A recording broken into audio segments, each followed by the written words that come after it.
Hello सभी को नमस्कार। मैं अवधेश दीक्षित आप सभी का इस यूट्यूब चैनल पर स्वागत करता हूं। तो आज एकदम ऐसी ताबड़तोड़ स्ट्रेटजी आपको बताई जाएगी कि आप किसी भी एग्जाम को पहले अटेम्प्ट में क्लियर कर जाओगे, वो भी कम मेहनत से। जी हाँ, कम मेहनत से है। एकदम कोट वोट पहन के हम भी तैयार है। ये कोट वगैरह केवल थंबनेल के लिए पहना गया है, ठीक है। मेन फोकस करिए। आगे ये जो वीडियो को पूरी देखेगा स्टूडेंट, मैं ये उम्मीद करता हूं कि उसे आज के बाद कोई और वीडियो नहीं देखनी पड़ेगी स्ट्रेटजी बनाने के लिए। वादा है पूरी देखने की कोशिश करिएगा, वरना आदि आपको देख के जाना है ही आगे जिनको जाना है। जल्दी है ना, जल्दी जल्दी जल्दी। यहां पर स्टार मार्क किया है यार सभी एग्जाम्स के लिए, है ना। सबसे पहले ये समझिए यार, हार्डवर्क इज अ की टू सक्सेस। अगर आपको कोई कहता है ना कि कम मेहनत में ये हो जाए, कम मेहनत में वो हो जाएगा, तो आप अपने आप को वो वीडियो देखकर मूर्ख बना रहे हैं और कुछ नहीं। दुनिया आज यही यार, अच्छी बात देखो, कौन नहीं चाहता कि कम मेहनत से ही सब कुछ मिल जाए, हर कोई यही चाहता है। बट ऐसा नहीं होता है। आप ये बात को जितनी जल्दी जान चुके होंगे उतना अच्छा है, ठीक है। तो जो भी ये पूरी वीडियो है, इसको यार 7-8 पॉइंट्स में मैंने डिवाइड कर रखा है। नीचे जो है इसका टाइमलाइन आपको दिया है, वहां पर आप सीधे क्लिक करके आप जा भी सकते हैं, ठीक है। सबसे पहली बात यार ये समझिए, आप किसी भी एग्जाम की तैयारी करने की क्यों ना सोच रहे हो, चाहे वो एसएससी का कोई भी एग्जाम हो, चाहे आपके स्टेट लेवल का कोई भी एग्जाम हो, या बैंकिंग का कोई भी एग्जाम हो। सबसे पहला स्टेप जो इंपॉर्टेंट है हर एक स्टूडेंट के लिए, वो है कि वो जिस भी एग्जाम की तैयारी कर रहा है उसके प्रीवियस ईयर पेपर को दे, और उस प्रीवियस ईयर पेपर को देने से उसको सिलेबस पता चल जाएगा। नोटिफिकेशन में देखना चाहिए सिलेबस क्या है। काफी सारे स्टूडेंट्स क्या करते हैं, बिल्कुल करते हैं क्या कि बस पढ़ाई करनी चालू कर दी, खुद नहीं देखा, सेल्फ एनालिसिस नहीं किया कि सिलेबस क्या है। वो कैसे पता चले? कोई भी प्रीवियस ईयर पेपर देखो, check your present level.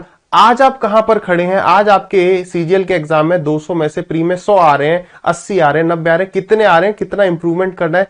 You should know this. Previous year की कट ऑफ क्या गई है ये भी देखना आवश्यक है। लेकिन हम क्या चाहते हैं, हाँ या ना सच बताओ कि यार सारी ही मेहनत जो है कोई और कर जाए, हम सिर्फ नौकरी करेंगे, हैं। चलिए, तो उस चीज से बाहर आई यार, आप ही को मेहनत करनी। सबसे पहले प्रीवियस ईयर को देखिए कि हाँ भी अपने किस लेवल पे हम खड़े हैं। अब जहां पर आप मेरी ये वीडियो देख रहे हो उससे भी बचना है। फर्स्ट पॉइंट क्या है भाई? Mobile addiction. हाँ या ना बताइएगा कमेंट सेक्शन में, क्या मोबाइल आपका बहुत सारा टाइम वेस्ट नहीं कर देता, है ना। हम भी इस प्रॉब्लम से जूझ रहे थे। आई थिंक हर एक कोई जो है मतलब पश्चाताप करता होगा रोज इस बात का, या दुखी होता होगा इस बात को लेके कि यार आज बहुत टाइम मोबाइल में वेस्ट कर दिया। इस एडिक्शन से जितना जल्दी बाहर आ जाए उतना बेहतर है। क्यों? क्योंकि काम इसी से लेना है, पढ़ाई इसी पर करनी है ना। आधी मिनट के लिए एक ये देख लेता हूं या 1 मिनट के लिए देख लेता हूं और वहीं सारा टाइम वेस्ट हो जाता है। हाँ या ना बताइए। तो अगर इसको रोकना है तो बस एक छोटा सा ही तरीका है कि यार पहली ही सेकंड में अपने आप को रोक लो, बाद में नहीं लौट पाएगा दिमाग, है ना। फिर कहेगा यार आधी मिनट और आधी मिनट और। हम अधिकतर क्या करते हैं, जैसे ये वीडियो आप में से काफी सारे 2x पर देख रहे होंगे। मान लो 20 मिनट की वीडियो है, आपने से 2x पे देखा, तो आपका दिमाग आपको ये कहेगा कि यार तूने 10 मिनट बचा लिए, इस 10 मिनट में तू और कई वीडियोस देख सकता है। और उस 10 मिनट की जगह 20 मिनट, 30 मिनट, 40 मिनट होते जाते हैं, ठीक है। नेक्स्ट पॉइंट अपना है कि यार multiple educators, multiple books, multiple PDF जो है आपको आपके सिलेक्शन से बहुत दूर ले जा सकती हैं। हाँ या ना बताइए। काफी सारे टेलीग्राम चैनल्स आपने ज्वाइन कर रखे हैं, पीडीएफ्स डाउनलोड करते जाते हैं। जैसे जो जितनी ज्यादा पीडीएफ डाउनलोड करेगा वो कॉइन्स इकट्ठे कर रहा है कि उसके नंबर इंक्रीज होते जा रहे हैं। एक पीडीएफ डाउनलोड कर ली, 0.25 नंबर मिल गए। हाँ या ना। ये पीडीएफ उन्हीं सेल्फीज की तरह हो जाती है जो हम कहीं पर जाके लेते हैं और बाद में वो कोई देखता नहीं है। या तो मोबाइल गुम होता है तभी चली जाती है वो, है, या फिर क्या कहते हैं मेमोरी फुल होती है तो डिलीट की जाती है। तो इस तरीके से पीडीएफ को कृपया इकट्ठा ना करिए। जो हार्ड कॉपी से स्टडीज होती हैं उतनी ज्यादा पीडीएफ से नहीं होती, अनटिल एंड अनलेस उसमें से आपने सीधे नोट्स बनाए, डिलीट करी। तो इन सब से बचना है। एक एक चीज जो है वो मोर देन सफिशिएंट है, ठीक है। तो इससे बाहर आइए। अब जैसा कि मैंने आपको वीडियो की स्टार्टिंग में ही बोला कि हम सबको एक जल्दबाजी है। कौन नहीं चाहता कि भाई नौकरी सबसे पहले लग जाए? कौन नहीं चाहता कि मैं करोड़ों रुपया फास्ट कमा लूं? तो हम सबको हड़बड़ी है, चाहते सब कुछ है लेकिन जल्दबाजी में चाहते हैं। अब इस वजह से क्या होता है, फॉर एग्जांपल अभी दिसंबर एंड होने वाला है, अप्रैल में आपका मान लीजिए सीजीएल का प्री है, तो हर कोई क्या चाह रहा है, जो स्टूडेंट आज भी तैयारी शुरू कर रहा है उसका टारगेट है कि मैं इसमें ही सिलेक्शन ले ही जाऊं। इस वजह से क्या होगा कि वो सिलेबस को फटाफट खत्म करने की कोशिश करेगा, और हड़बड़ी में क्या होगा कि उसका सिलेबस बढ़िया तरीके से खत्म ही नहीं हो पाएगा। तो ये वाला सीजीएल छोड़ो, अगले आने वाला सीजीएल में भी उसका सिलेक्शन नहीं हो पाएगा। क्यों? क्योंकि जब आपके सामने एक टारगेट है, 2-3 महीने ही है, तो आप हड़बड़ी करते हैं कि हर चैप्टर को ऊपर ऊपर से पढ़ जाऊं और मेरा काम हो जाए। तो इस चीज पे सबसे पहले काम करिए कि आप अगर 5 चैप्टर जो है सीजीएल से पहले पढ़ रहे हो तो उन 5 को इतना बेस्ट तरीके से पढ़ना है कि आपको फिर से वो चैप्टर आगे ना पढ़ना पड़े, चाहे आपका प्री निकले चाहे ना निकले। इस बात को एकदम गांठ बांध लो। काफी सारे स्टूडेंट्स के साथ ये गड़बड़ी हो जाती है, दिक्कत होती है। ठीक है, पढ़ना कैसे उन सब पॉइंट पर बात आगे हम करेंगे। आगे बढ़ते हैं। जीएस जो है वो एक गेम चेंजर है, हाँ या ना? आप में से कितने ऐसा मानते हैं? एक क्षण को सोच के बताओ। तो आप सबको यही लगता है, हमें भी अपनी तैयारी के टाइम पे लगता था कि यार जीएस में अगर 50 में से 40 आ गए तो मजा आ जाएगा। लेकिन दिक्कत समस्या क्या है कि हम चाहे कितना भी पढ़ लें, ये जीएस में मतलब बहुत पढ़ा हो तो भी ऐसा हो सकता है 20 पार ना हो, और ना पढ़ा हो तो भी हो सकता है कि 30 पार हो जाए। तो हमें क्या करना है? मेरा मानना यह है कि स्टैटिक जीके पे ज्यादा ध्यान देते हुए इसे कितना, अच्छा कोई बताओ, इसे कितना भी पढ़ लो, क्या आप गारंटी ले सकते हो कि मैं इस पेपर में 40 प्लस ले आऊंगा? नहीं ले सकते, बिल्कुल भी नहीं ले सकते ना। तो यानी यार मेरा कहना तो यह है कि जीके पे कम से कम समय इन्वेस्ट करना है if you are starting your preparation. GK कब के लिए? इस बात को भी समझो, जब आप अंग्रेजी, मैथ और रीजनिंग में आप स्टेट लेवल के एग्जाम की तैयारी कर रहे हो, उसमें इंग्लिश की जगह हिंदी हो सकता है, लेकिन जब आप इन 3 सब्जेक्ट में 90% के आसपास स्कोर कर रहे हो, ठीक है, 90% के आसपास, इन 150 में से 135 प्लस के आसपास स्कोर कर रहे हो, तब आपको सोचना चाहिए कि यार जीके में क्या अलग करना चाहिए। मैं अलग की बात कर रहा हूं, इसका मतलब यह है कि स्टैटिक पे तो आपको ध्यान देना ही चाहिए। मेन हमारा ज्यादा समय कहां निकल जाता है? करंट अफेयर्स के चक्कर में। करंट अफेयर्स के चक्कर में हम ज्यादा समय वेस्ट कर जाते हैं, लाइव क्लासेस लेते रहते हैं।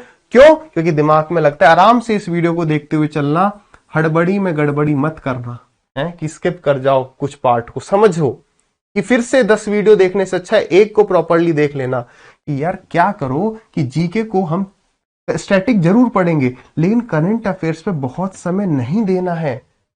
हमें देखना है कि मैं इतना टाइम इन्वेस्ट कर रहा हूं तो क्या इसका मेरे को आउटपुट मिलेगा, क्या मेरे मतलब इतने मार्क्स पक्के हैं, नहीं है। तो जब तक ये 90% आपको कॉन्फिडेंस ना आ जाए, तब जीके पे तब तक कम समय को इन्वेस्ट करना है।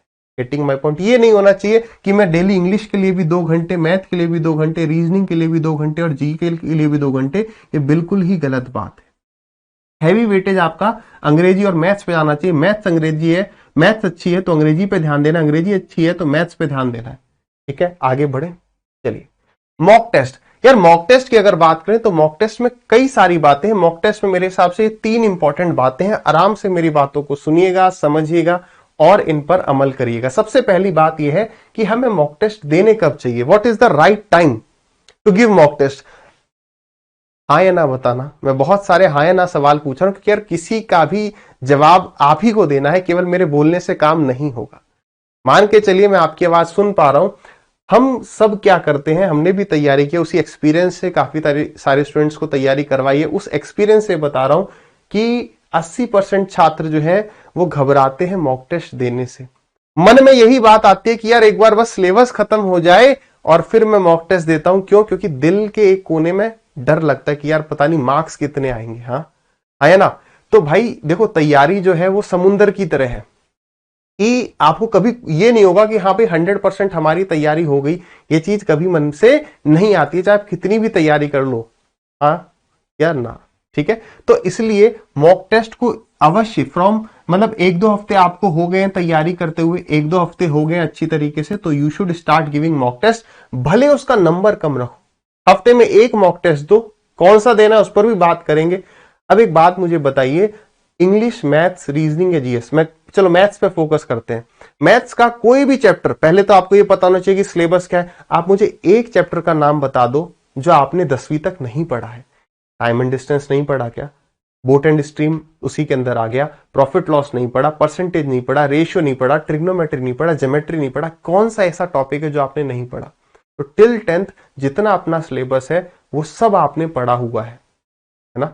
तो यानी उसी का थोड़ा सा हल्का फुल्का, उसी में सवालों की लैंग्वेज बढ़िया हो सकती है, वैल्यूज थोड़ी कठिन हो सकती है, बट कोई ऐसा टॉपिक नहीं जो आपने नहीं पढ़ा। तो इसका मतलब मॉक टेस्ट आप दे तो सकते हो, भले आपको सवाल में समय लग सकता है। बट उसको ट्राई करो ताकि आपके अंदर से वो जो फोबिया है, डर है मॉक टेस्ट का, वो निकले। यानी कहने का मतलब है 1-2 हफ्ते तैयारी को हो चुके हैं, you should start giving your mock test, और आपको वेट नहीं करना चाहिए कि मेरा सिलेबस कंप्लीट हो। आगे अगले पॉइंट पर बढ़ते हैं कि यार बेस्ट मॉक टेस्ट कौन से हैं। एक बात याद रखना, आप किसी भी एग्जाम की तैयारी कर रहे हो, चाहे वो स्टेट लेवल का हो, सेंटर लेवल का हो, अगर आप फॉर एग्जांपल मैं छोटा सा एग्जाम लूं, यूपी पुलिस कांस्टेबल की भी तैयारी कर रहे हो, तो एसएससी सीजीएल के प्रीवियस ईयर लगाओगे, फायदा मिलेगा।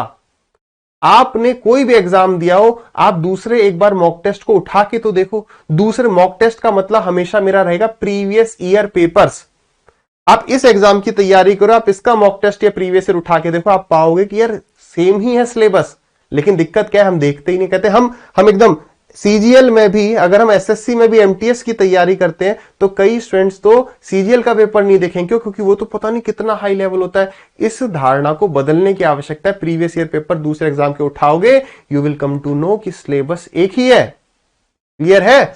तो भाई मॉक टेस्ट देने कौन से हैं? मॉक टेस्ट कोई भी दे सकते हो, बस previous year chapter wise, previous year papers हो, प्रीवियस ईयर क्वेश्चंस हो तो बेस्ट है। क्या बाकी जो मॉक टेस्ट कोई भी कंपनी बनाती है वो नहीं देने चाहिए? दो, बट उसका ना वेटेज कम रखिए। जैसे आप 80% अगर प्रीवियस ईयर रख रहे हो तो स्टार्टिंग में, जब स्टार्टिंग की तैयारी के फेज में तो यही दो, केवल 100% ये दो। जब तैयारी पूरी हो चुकी है तब उस वक्त 20-25% आपके हिसाब से आप वो दे सकते हो। इसमें नंबर कम आएंगे तो डिमोटिवेट नहीं होना है। क्लियर है? तो मॉक टेस्ट दीजिए। प्रीवियस ईयर मॉक टेस्ट जो होते हैं वो बेस्ट होते हैं। आप सीजीएल की तैयारी कर रहे हो, एमटीएस के भी देख लो, यूपी टेट का मिल जाता है कहीं से, एक नजर किसी भी पेपर पे मारने से कोई दिक्कत नहीं है। यूपीएसआई के भी पेपर हुए, उसमें से काफी अच्छे सवाल मिले जो मेंस में आ सकते हैं। तो प्रीवियस ईयर किसी के भी हो, दे आर बेस्ट, चाहे आप किसी कंपनी का भी दे दें। यह भी बहुत इंपॉर्टेंट है कि आपको आपके मॉक टेस्ट को एनालाइज करना है। मेरा मानना यह है, अगर आप 1 घंटे का प्रीवियस ईयर का मॉक टेस्ट देते हो ना प्री का, तो उसके लिए कम से कम 1 घंटा और आपको चाहिएगा उसके एनालिसिस के लिए। जितने घंटे का मॉक है उसका एनालिसिस भी उतना ही इंपॉर्टेंट है। आपकी तैयारी स्टार्टिंग फेज में है तो आप क्या करोगे, यार ये सवाल मेरे नहीं हुए, उसके सॉल्यूशन को देखो, कुछ तो समझ में आएगा। फॉर एग्जाम्पल ट्रिग्नोमेट्री आपको लगता है मेरा वीक है, लेकिन आपने ट्रिग्नोमेट्री पहले 10वीं में पढ़ा है, 9वीं में पढ़ा है, तो जब आप उसके सवालों को करोगे, नहीं होंगे उसका सॉल्यूशन तो हर मॉक टेस्ट में है ही, उसको पढ़ोगे, कुछ तो जानोगे, कुछ तो कॉन्फिडेंस आएगा। जब आप उस चैप्टर पे फाइनली जब आओगे, जब भी आप सिलेबस कर रहे होगे, तब आपको एकदम नया नहीं लगेगा, यार ये तो कुछ नया ही आ गया। कुछ ना कुछ आप जो है नॉलेज गेन करते हुए जा रहे होगे, है ना। तो हम कई बार क्या होता है ना, किसी चीज के बारे में सोचने में, किसी चीज से डरने में बहुत टाइम वेस्ट करते हैं, नहीं होते करते? आप सही बताओ, कोई भी काम होता है हम सोचते हैं इसे करेंगे, हम टालते हैं, है ना। आप भी टालते हो, मैं भी टालता हूं, हम सभी जो है कभी होता है यार इसमें टाइम लगे, इसको करते हैं, लेकिन जब हम उसे करने बैठते हैं तो उसमें बहुत कम टाइम लगता है। ऐसा ही है, आपको लग रहा है यार ये वाला चैप्टर ना जाने क्या है, मॉक टेस्ट लगाऊंगा। जब आप उसे लगाने बैठेंगे तो आपको आपके अंदर से वही डर निकल जाएगा। ठीक है, तो उसको करना शुरू कर देना है। एनालाइज जरूर करिए, केवल ये ना देखो कि भाई मेरे तो मॉक टेस्ट में 200 में से 100 आ रहे हैं, अरे नंबर कट कहां रहे हैं, मेरा वीक पोर्शन कहां है, वो मुझे एनालिसिस से ही पता चलेगा। अब एनालिसिस के कुछ इंपॉर्टेंट पॉइंट्स हैं जो नहीं हो रहे, वो तो करने ही है, वो सवाल देखने ही है, जो गलत हुए क्यों गलत हुए वो सब तो हम देखेंगे ही देखेंगे। साथ ही साथ क्या इंपॉर्टेंट पॉइंट हमें देखने को मिलते हैं कि यार मेरी एक्यूरेसी कैसी है, मैं मैथ में 25 सवाल कर रहा हूं या 50 सवाल कर रहा हूं, उसमें से सही कितने जा रहे हैं वो इंपॉर्टेंट है। जो इस चैप्टर में मेरी पकड़ अच्छी है उसके सवाल गलत तो नहीं हो रहे। परसेंटाइल देखिए कि 100 में से आपका परसेंटाइल कितना चल रहा है। अगर आपका परसेंटाइल 90 है, इसका मतलब 100 में से 90 बच्चे आपसे पीछे हैं, आप टॉप 10% में, तो परसेंटाइल से भी थोड़ा कॉन्फिडेंस धीरे धीरे बूस्टअप होगा। उसके बाद आता है एवरेज टाइम। ये देखना बहुत इंपॉर्टेंट है कि यार इस सवाल पे एवरेज औसतन बच्चा जो है 40 सेकंड ले रहा है, मैं 15 सेकंड ले रहा हूं किसी एक सवाल पे, तो अच्छी बात है। किस सवाल पे जो है ये काफी मॉक टेस्ट में मिलता है, किस सवाल पे यार बाकी बच्चे तो यहां पर 1 मिनट ले रहे हैं, मुझे 2 मिनट लग रहा है, तो सवाल को देखना है कि मैं वहां कहां इंप्रूव कर सकता हूं। साथ ही साथ कितने परसेंट स्टूडेंट ने इस सवाल को करेक्ट आंसर दिया, मेरा गलत हुआ सही हुआ वो सब। जैसे मैं एक एग्जांपल के लिए दे रहा हूं, एक सवाल है, शायद आप देख पा रहे हो, सभी मॉक टेस्ट में आजकल ये फैसिलिटी है कि भाई आपने ये सवाल कितनी देर में किया, एवरेज कितना गया और कितने परसेंट स्टूडेंट्स ने आंसर करेक्ट किया। क्लियर है ना। डिटेल में बातचीत अपनी चल रही है, सेशन को चाहे तो लाइक वाइक कर देना। चॉइस आपकी है। अब यूट्यूब ने डिसलाइक करने का तो आपसे ऑप्शन छीन लिया है। आप इस बात की गहराई को समझिएगा कि यूट्यूब भी चाहता है कि आप अपना समय बर्बाद करें यूट्यूब पर, हाँ या ना। इस पर कभी और चर्चा डिटेल में करेंगे। कोई एक वीडियो है, उस पर 1000 लाइक थे, 10,000 डिसलाइक थे, तो हम उसे पहले ही छोड़ देते थे कि यार इसमें जो है फालतू की बात करी गई होगी। लेकिन अब यूट्यूब वो डिसलाइक छुपा ही देता है। क्या पता 1000 लाइक हो, एक ही डिसलाइक, हम उस वीडियो को में अपना टाइम वेस्ट करते रहते हैं।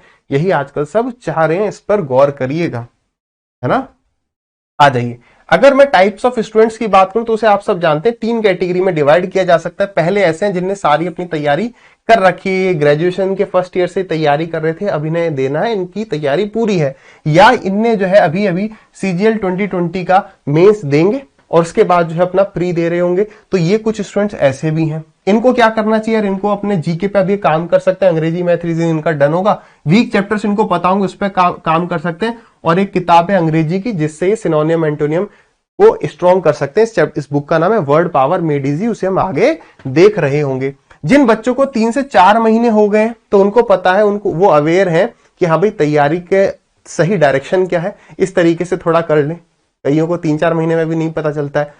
स्टार्टिंग की तैयारी के फेज में क्या होता है, आप ये महसूस कर रहे होंगे, कर चुके होंगे कि स्टार्टिंग का जो 3-4 महीना हमें लगता है कि यार हमारा सिलेबस आगे बढ़ ही नहीं रहा है।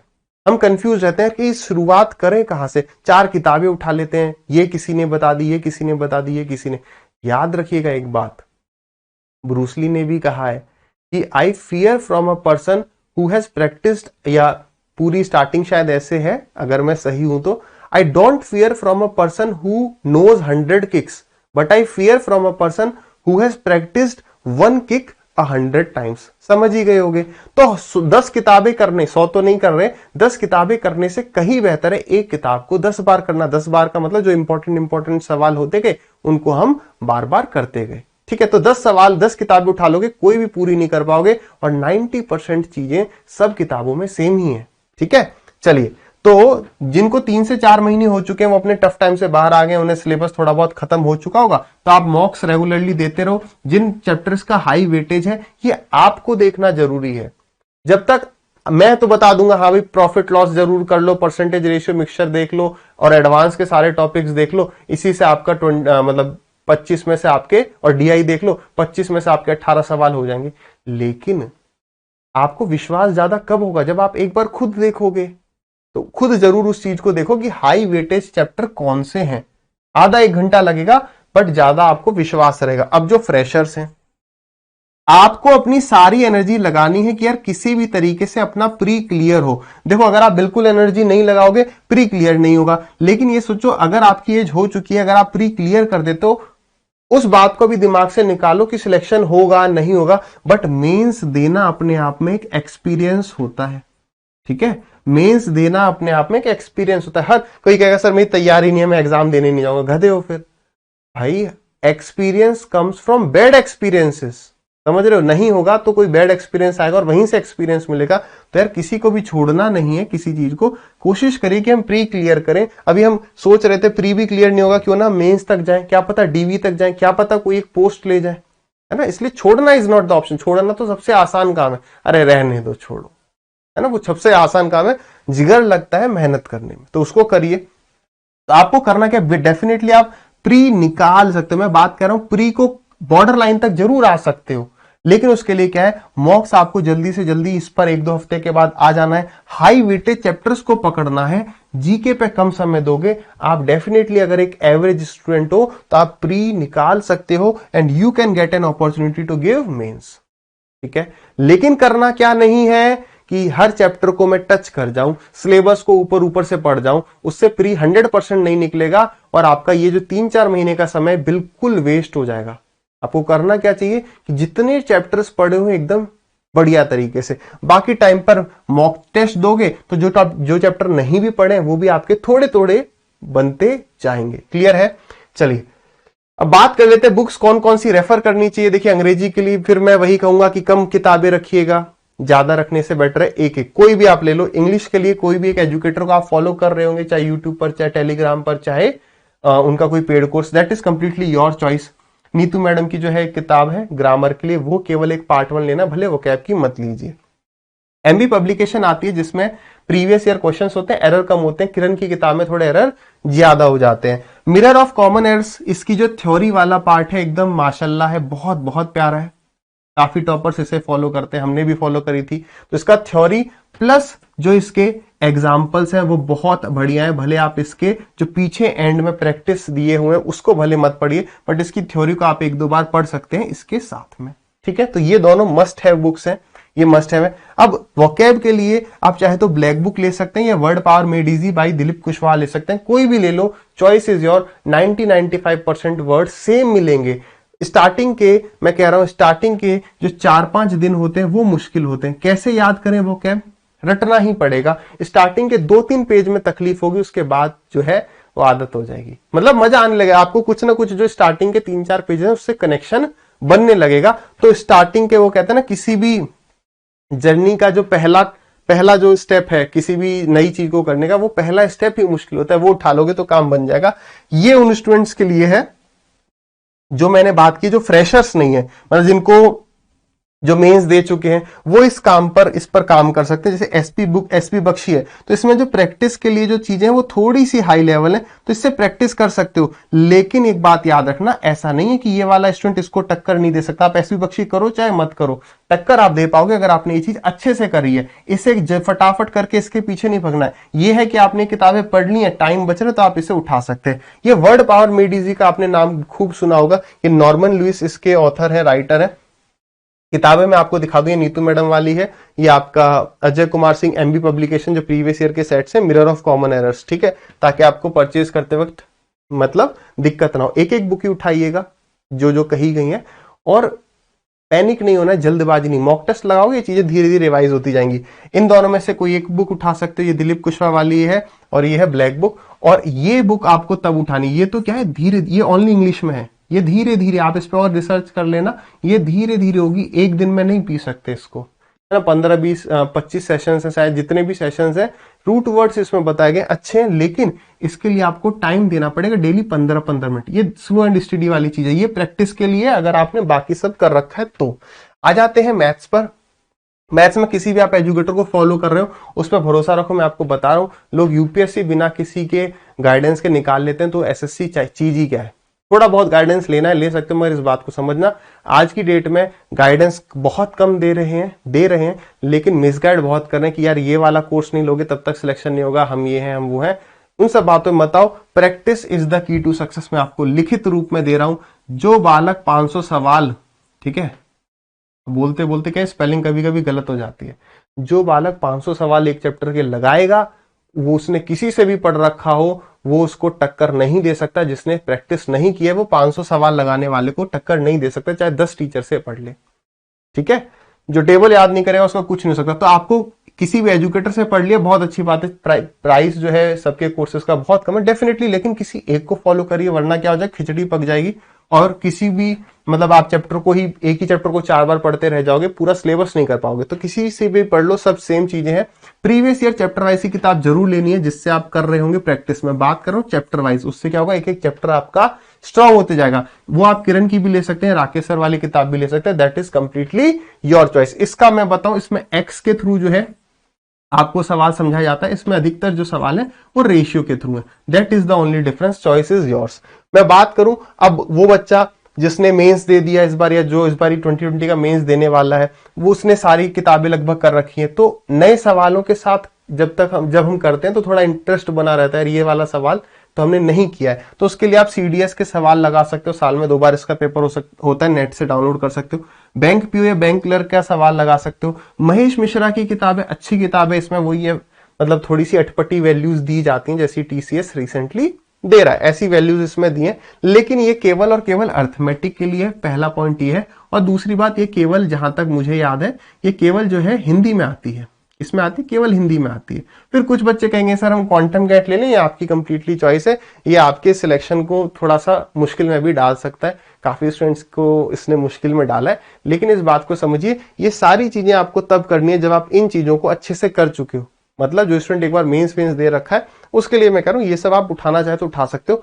पहले एक किक को 100 बार करना है ना, समझ रहे हो बात को। रीजनिंग की बात करें, कोई भी एजुकेटर प्लस कोई भी प्रीवियस ईयर चैप्टर वाइज की किताब ले लो, चाहे किरण वाली ले लो, चाहे राकेश सर की ले लो, इसमें होता क्या है कि अपना रीजनिंग में क्या है कि कुछ टॉपिक्स में हम सबके हाथ जो है कमजोर होते हैं, उसी पर जो है हाथ को स्ट्रॉन्ग करना है। जैसे स्लॉजिज्म हो गया, ब्लड रिलेशन हो गया, और जो साइन वाले होते हैं, यहां पर इस डब्बे में बता दो क्या आएगा, सीरीज वाले सवाल हो गए, तो इन सब में दिक्कत आती है। इनकी जितनी प्रैक्टिस करो उतनी कम है, मगर प्रैक्टिस करने से कॉन्फिडेंस बढ़ जाता है ना। तो जहां सबको दिक्कत है वहीं हमको भी दिक्कत होगी, बस हमें अपना कॉन्फिडेंस बूस्टअप करना है। ठीक, आगे बढ़े जीएस।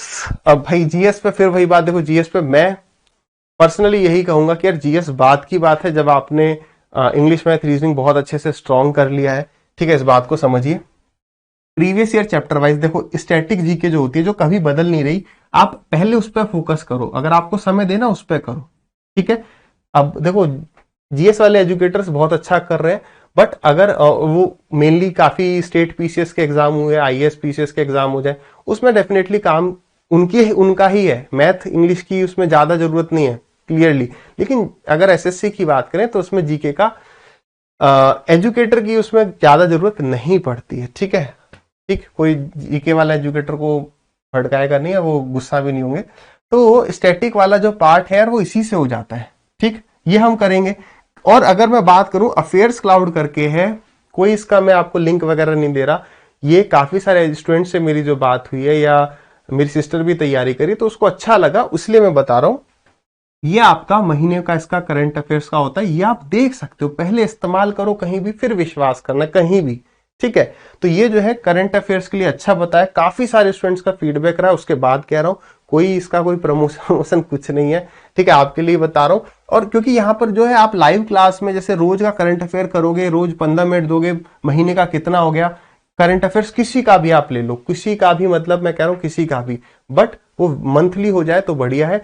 एक साल पास्ट का करंट अफेयर्स इंपॉर्टेंट है। कई कहेंगे सर 6 महीने से 3 महीने से काम नहीं चलेगा क्या, वो आपकी चॉइस है, फिर आप रिस्क हो एकदम ले सकते हो, आपकी चॉइस है। 1 ईयर का करंट अफेयर्स इंपॉर्टेंट है। चलिए लास्ट पॉइंट पर आते हैं, सरप्राइज और गिफ्ट। वैसे यहां पर हिंदी वाला और अंग्रेजी वाला एंड होना चाहिए, क्यों समझिएगा। सरप्राइज उन स्टूडेंट्स के लिए जो भी स्टूडेंट मेरे से कोई एक दो टॉपिक पढ़ने चाह रहे थे, चाहे वो मेंस देने जा रहे हो या उन्हें उसमें दिक्कत आ रही हो, वो पढ़ सकते हैं इन सभी टॉपिक्स को जिसमें भी आपको दिक्कत है। तो हमारी ऐप पर 28 तारीख को रात 12 बजे से, कंफ्यूज मत होना, आज रात 12 बजे से, यानी 27 तारीख को 12 बजे से, रात में 12 बजे से, समझ रहे हो ना, कंफ्यूजन रहता है। कब तक? 31 तारीख की रात 12 बजे तक, यानी 1 तारीख जैसी शुरू होगी तब तक ये सरप्राइज या ऑफर खत्म हो जाएगा। आपको अपनी ऐप डाउनलोड कर लेनी है, ऐप का लिंक डिस्क्रिप्शन में है, नाम है ऐप का दीक्षित सर, वही नाम है जो चैनल का नाम है। प्ले स्टोर पर जाएंगे, वहां से डाउनलोड कर सकते हैं। तो जितने भी चैप्टर्स अपने इस ऐप पर मैथ्स के पढ़े हुए हैं, वो सारे सभी स्टूडेंट्स के लिए अनलॉक हो जाएंगे। आपको जो चैप्टर पढ़ना है, जितनी बार पढ़ना है, अच्छे से पढ़िए, नोट्स बनाइए, दैट्स ऑल। ठीक है, एक दो टॉपिक में दिक्कत है, वहां से क्लियर कर सकते हो। एक दो टॉपिक बच जाते हैं तो उनको इंडिविजुअल चैप्टर को भी आप चाहें तो परचेज कर सकते हैं।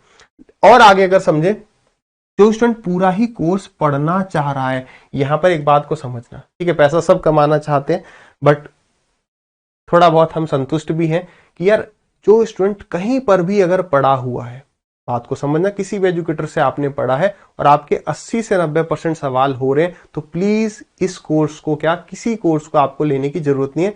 तैयारी आपकी बहुत बेहतरीन हो जाएगी। कोई कोर्स मत लो, सिर्फ और सिर्फ प्रैक्टिस करिए। सिर्फ देखो, ये चीज की कमी ना कोई कोर्स पूरा नहीं कर सकता है, और इसको कोई हरा नहीं सकता, मैंने आपको पहले ही कह दिया। लेकिन अगर आप फ्रेशर हो, आप किसी भी एग्जाम की तैयारी करना चाह रहे हो जिसमें भी मैथ्स आता है, जो चैप्टर अपने profit loss, percentage ratio, advance arithmetic, ये जो भी टॉपिक जिसमें भी आता है, तब, और आप फ्रेश हैं एकदम, स्टार्ट करना चाह रहे हैं, कहीं पर पढ़ा ऑफलाइन वगैरह जहां पे ढंग से समझ में नहीं आया, 50-60% ही समझ में आया, तभी आप इस कोर्स को लीजिएगा, आपको बहुत फायदा होगा। और मैं तो हमेशा से एक बात कहता हूं कि पहले इस्तेमाल करें फिर विश्वास करें। ठीक है, तो पहले आप 4-5 दिन किसी भी एक टॉपिक को कंप्लीट पढ़िए, फिर आप उसके प्रीवियस ईयर चैप्टर के सवाल लगाइए, जिस भी एग्जाम की आप तैयारी कर रहे हो, तभी एक्चुअल चीजें पता चलेंगी। वरना आप देखोगे यूट्यूब पर कुछ भी देख के किसी का भी कोर्स परचेज कर लोगे, हमारे कोर्स में ऐसा है, हमारे इतने बालक सिलेक्ट हो गए, तो फंस जाओगे, है ना। बात सिर्फ पैसे की नहीं, बात है टाइम के वेस्टेज की। तो पहले एक टॉपिक को देखो, समझ में आ रहा है तभी आगे बढ़ना, ठीक है। तो आपको ये वीडियो कैसी लगी एक प्यारा सा कमेंट नीचे जरूर छोड़िएगा। फिर मिलेंगे किसी और वीडियो में। टिल देन हंसते रहिए, मुस्कुराते रहिए, मेहनत करते रहिए और समय बर्बाद मत करिए।